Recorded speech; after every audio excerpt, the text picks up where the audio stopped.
Hey guys, welcome back to the channel. We often talk about, in pageant circles, talk about knowing your why and underlining the importance of knowing why you're competing. And that's absolutely the case.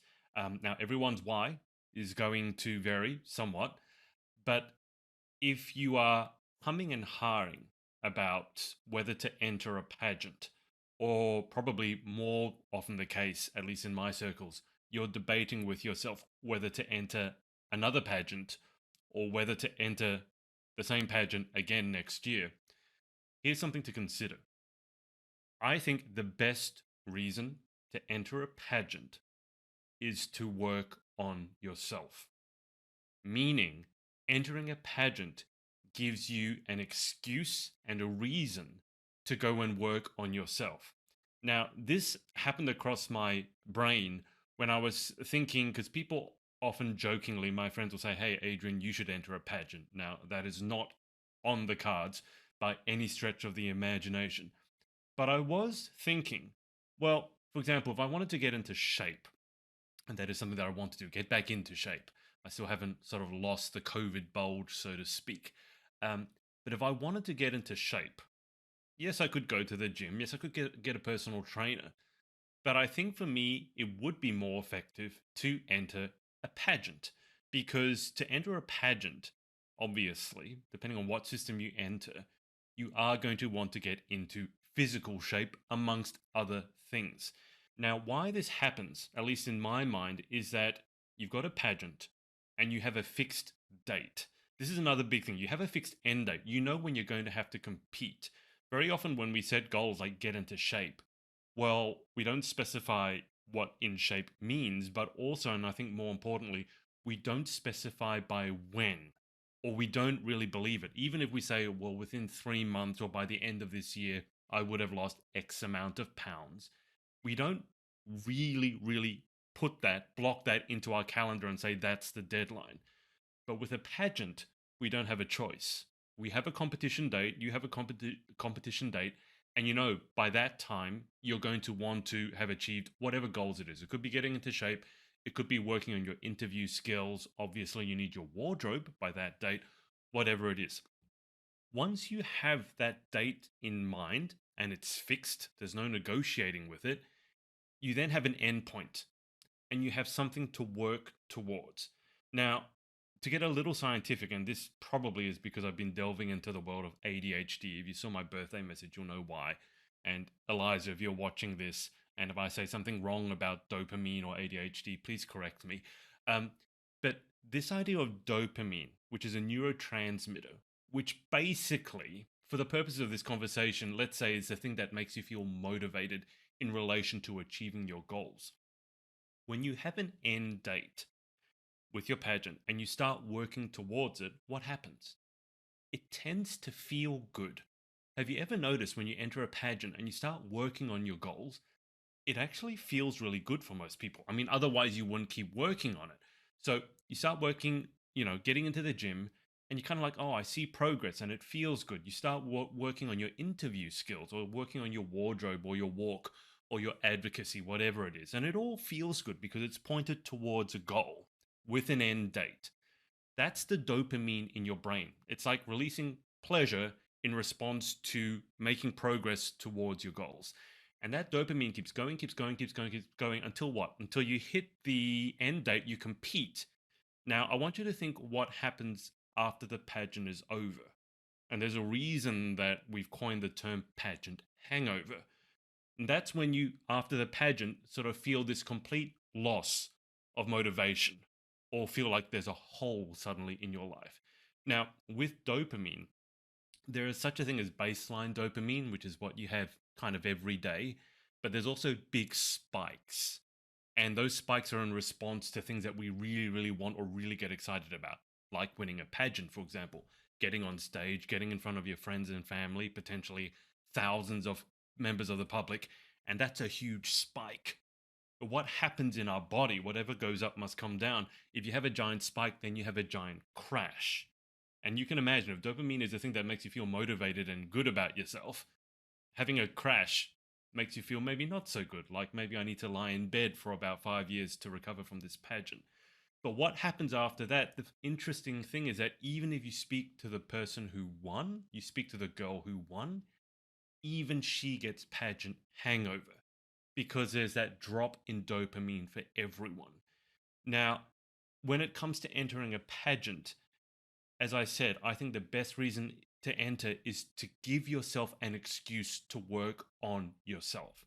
Forget whether pageants are relevant or whatnot. Obviously, you want to find a pageant that's suited to you. For example, swimwear is a very easy one to analyze.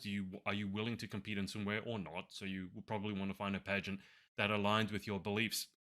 But outside of that, once you do decide to enter a pageant and you have that end goal in mind, you now have an excuse and you don't have to think about it. You now know there's an end date and I'm going to have to work on becoming, hopefully, the best version of myself. Now, perhaps it's not in every area of your life. For example, you probably don't start working on your finances or your financial abundance when you enter a pageant, but there are a lot of things that for a lot of people are very important. One is self confidence. Another one is the ability to public speak or to interview well or to be able to express your thoughts well. Obviously, another big one is to be able to present yourself well. And obviously, another big one, a huge one, is to get into some semblance of physical shape. And as I said, I think for a lot of people, entering a pageant is probably a more effective way of achieving those goals than if you just say, oh, I don't need the pageant. I'll go and work on it myself. And I have been guilty in the past, I think, of saying, well, if you want to go, if you want to get into shape, just work on getting into shape. And to an extent, that's true if getting into shape is something that's really addictive to you. If you're like a gym junkie and you love going to the gym or you love going for a run, which means basically that when you go and do that stuff, dopamine gets released, then you probably don't need the pageant as an excuse to go work on that stuff. But if you're like me, and you absolutely hate the idea of going for a run. Like I used to think that I should want to go and run a marathon. Now, with a bit more wisdom, I've realized that is death to me. Like I just can't think of anything worse. Not because I don't want to do the physical part of it, but because to me it is so boring. Running, if you love running, more power to you. But for me, the idea of running, let's put it scientifically, releases absolutely no dopamine whatsoever. I can't stand the idea of running. On the other hand, tennis for me, I love tennis. I've often talked about tennis. And if you know my past, I've been a tennis coach, but also I taught myself tennis. And that should be a clue. For me, tennis releases a lot of dopamine because most normal people wouldn't take the time to teach themselves tennis. So if for you, getting into shape, public speaking, all those other things that we tend to work on in the lead up to a pageant, you kind of do that anyway, then maybe the idea of entering a pageant is not that appealing to you. Maybe it's meeting new people, but I guess you could meet new people doing whatever you're doing, right? Going to work, obviously you have your own friends, etc. But if you're looking for a bit of a kick, and it's an intrinsic kick, there's intrinsic motivation and extrinsic. Extrinsic is very easy to think about. Think about a coach yelling at you to go and get something done, or your parents yelling at you to do your homework. That's extrinsic, it's outside. All the studies show that intrinsic motivation, as in you want something, it's not because someone's yelling at you, but it's because it's inside you. All the studies point to that being more powerful and longer lasting. And if you want that kick in intrinsic motivation, then a pageant could be it for you. So you might enter a pageant not because you want to win, although I think most people do want to do well, but simply because it gives you an excuse to work on the skills that you might not otherwise work on. And even as I said in my case, if it was just an excuse to get into shape, that might not be such a bad thing. Just bear in mind what I said about the dopamine and the spiking and the crash, though.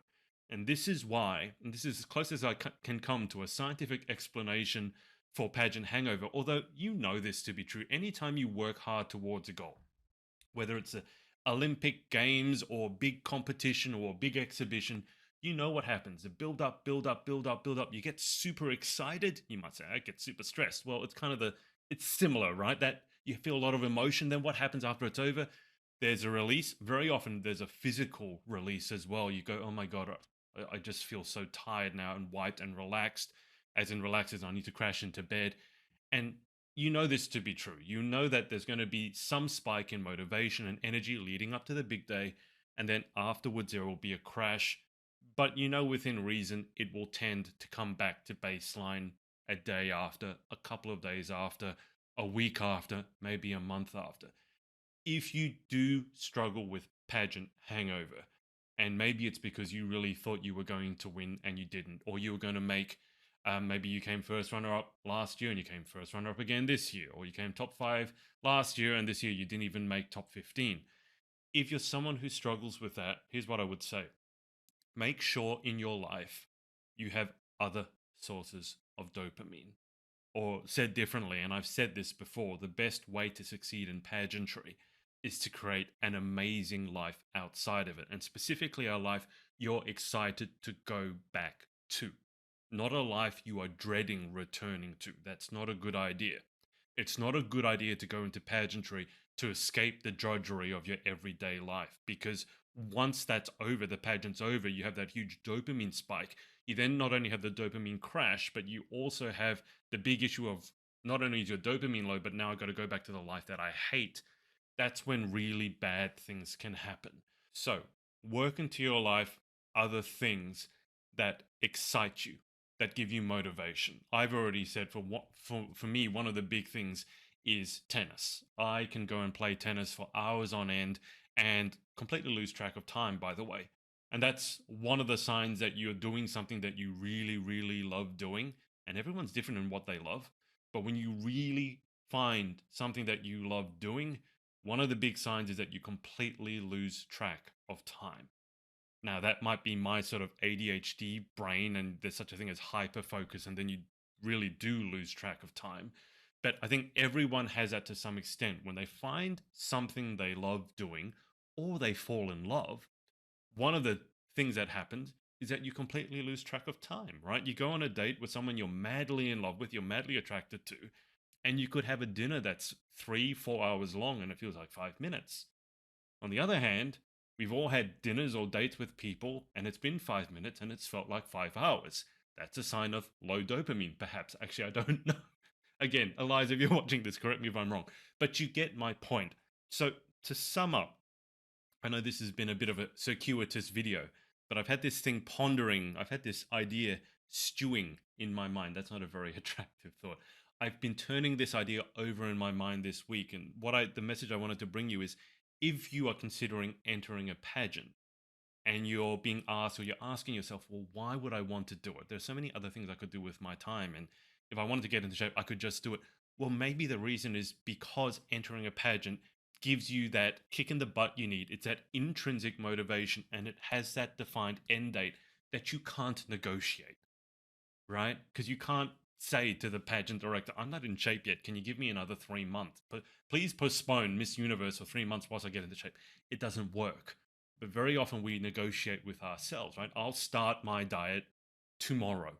I'll start my gym workout tomorrow. And then the problem is tomorrow never comes. And 3 months later, we are in even worse shape than we were at the beginning. So that could be the excuse that you need, or the reason you need to enter a pageant, is I'm going into it to give myself that kick to work on myself. And I don't need to motivate myself to do it. I know because there's a certain date in mind, I'm going to do it. And you know what? I'm going to enjoy it. What I would say is bear in mind that dopamine crash that comes afterwards, a pageant hangover. Make sure you have other things in your life that you're excited to go back to as well. On the other hand, if working on those things that are parts of pageantry doesn't appeal to you, maybe you feel like, you know what, I've worked on my interview skills and I'm happy with the way they are. I love the gym, I'm in shape, I've got loads of friends. And then maybe entering a pageant has no appeal to you. And that's also why, because you intrinsically know, I think, you intuitively know, going into a pageant gives you that chance to work on certain aspects of yourself. But if you're happy with the way those aspects are in your life, and maybe through pageantry you really, really leveled up in those areas, and if you don't need them anymore, or you don't need to level them up further, then maybe entering a pageant has no appeal to you. And by the way, that's okay. It's more than okay. I can't tell you. I think I'm one of the strangest pageant coaches out there because I seem to probably at least in half of my conversations say, you know what? You don't need to enter a pageant. Like you've got all this stuff going on. You're firing on all cylinders. There's no need for you to enter a pageant. So I hope that makes sense to some of you. As I said, it's a bit wandering. I'm trying to embrace this potential ADHD diagnosis, and no, I still haven't pursued that. I'm umming and ahhing about the medication and how long the diagnosis will take. I had someone message me that she had just recently gone in for an ADHD diagnosis, and it was fairly long and not particularly enjoyable. And the psychiatrist didn't seem to understand adult ADHD versus infant ADHD. And again, if you watch my birthday message, not everyone who has ADHD can't pay attention. That was the stereotype probably 10, 20 years ago. For some people, it manifests very differently. But yeah, she didn't have a particularly good time going through that. So I'm like, oh, maybe I don't want to go in for a diagnosis. But that's it for me from this week. Best reason to enter a pageant: it's an excuse to work on yourself. And because of that end date, remember, it gives you that definitive end goal to work towards. That's also probably why you're going to find it very enjoyable. Just remember that what goes up must come down. You'll have that dopamine crash or that pageant hangover. And to anticipate that and prepare for that, make sure you're getting your life in order in all the other ways as well. Doesn't mean they have to be perfect before you enter a pageant. But for example, if you are really struggling in your career or you're really struggling in your finances, I really don't think that entering a pageant to escape dealing with that is a good idea. I think there's a really good reason to enter a pageant, as I said, to work on yourself. The worst reason to enter a pageant is to escape your life. Because guess what? It's going to be right back there when you finish the pageant. So, best reason, work on yourself. Worst reason, trying to escape your life. Hope that makes sense. Let me know your thoughts below, and I'll speak to you next time.